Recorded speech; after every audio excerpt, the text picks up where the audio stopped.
to Weekly World News on Spring Nectar TV, brought to you by Vibha Ramesh, Los Angeles, United States.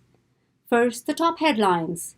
Special Commission on U.S. Capitol attack blocked. Senate Republicans responsible. Demand for Bolsonaro's impeachment. Several thousands took to the streets. Breakthrough genome study by PIO scientist, crucial in COVID combat. Mass grave with remains of 215 children discovered in Canada. Secret wedlock, Boris Johnson and Carrie Simons. Now for news in detail.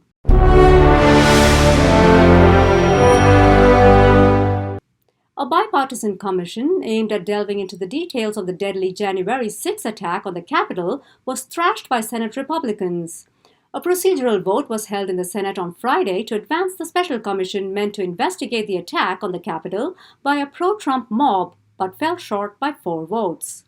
In a Senate floor speech right after the vote, the Senate Majority Leader, Chuck Schumer, stated, "Shame on the Republican Party for trying to sweep the horrors of that day under the rug because they're afraid of Donald Trump."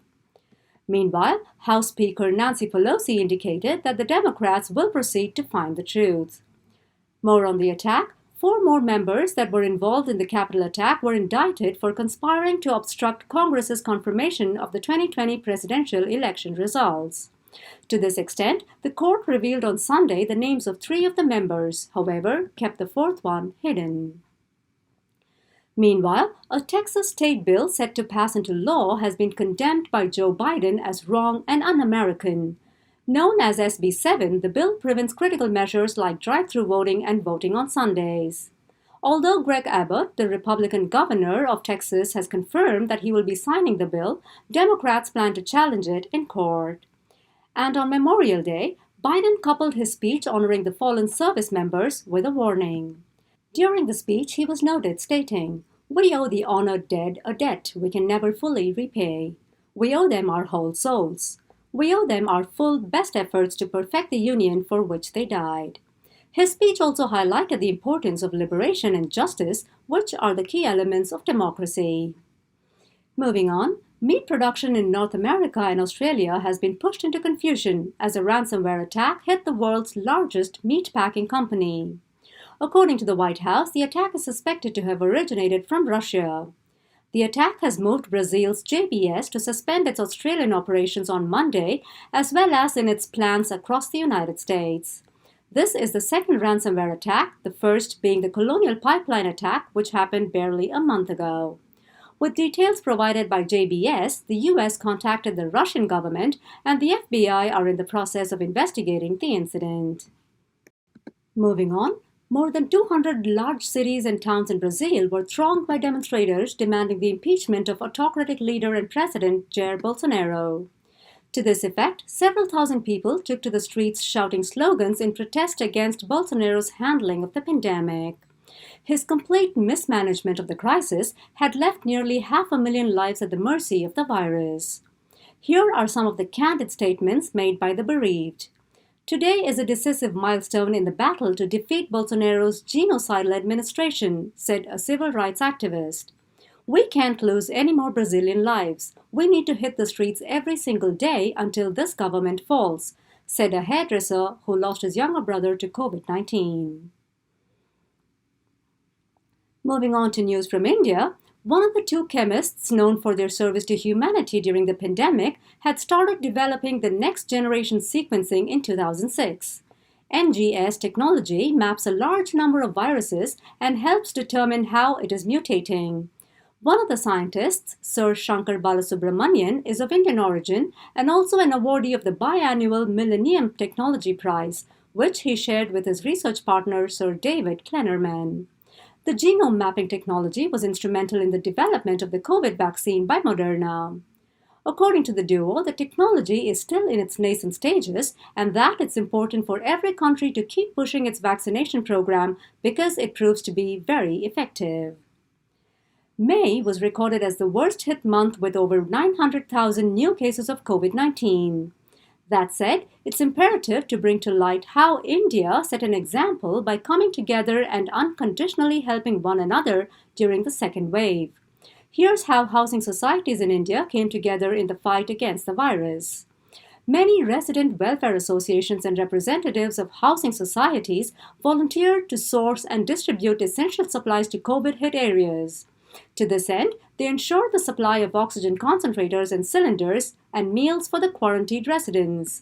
They also organized testing and vaccination camps, besides developing a lockdown process, including repurposing gyms or community halls into isolation and emergency rooms. This selfless act has helped many people living abroad feel at peace about their family back home.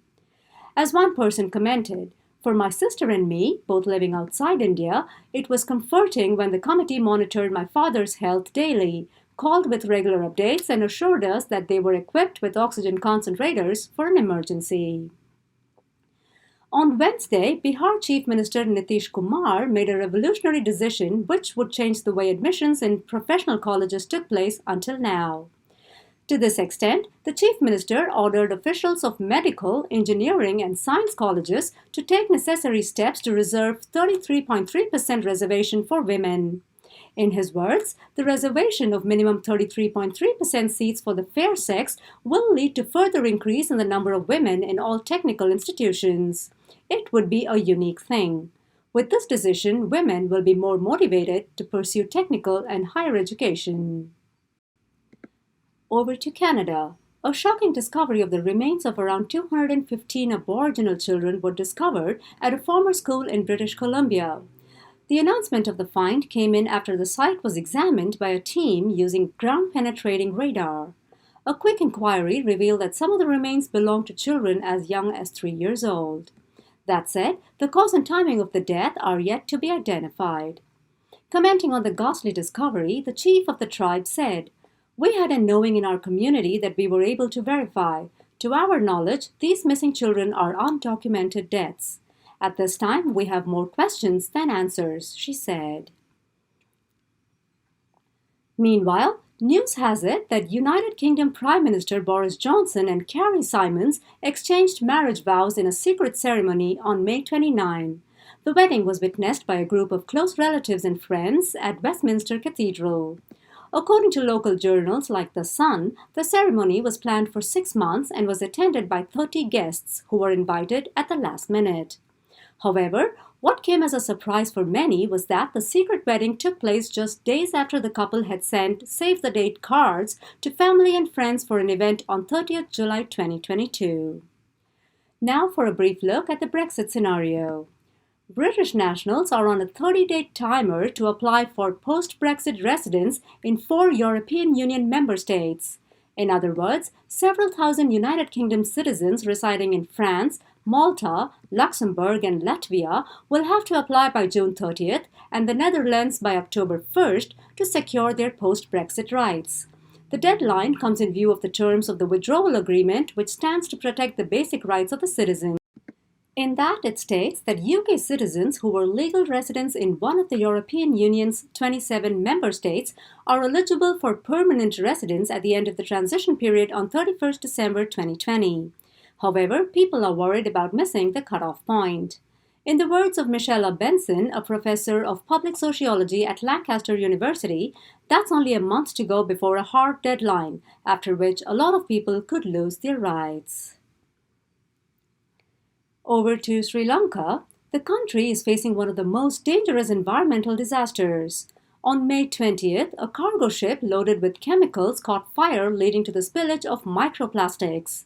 The fire on the Singapore-registered ship MV Express Pearl has damaged the beaches and killed marine life. It's more than 10 days since the incident, and the Coast Guard is still working on reducing the flame.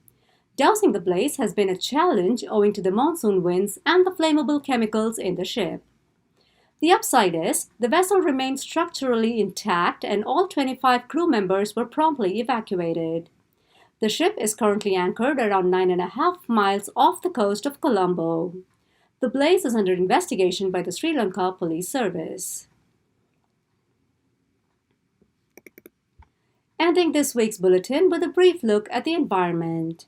A study published in the journal Nature Climate Change unearths the connection between heat-related deaths and human-induced global heating. According to the study, over one-third of deaths between 1991 and 2018 caused by heat were linked to global heating induced by man.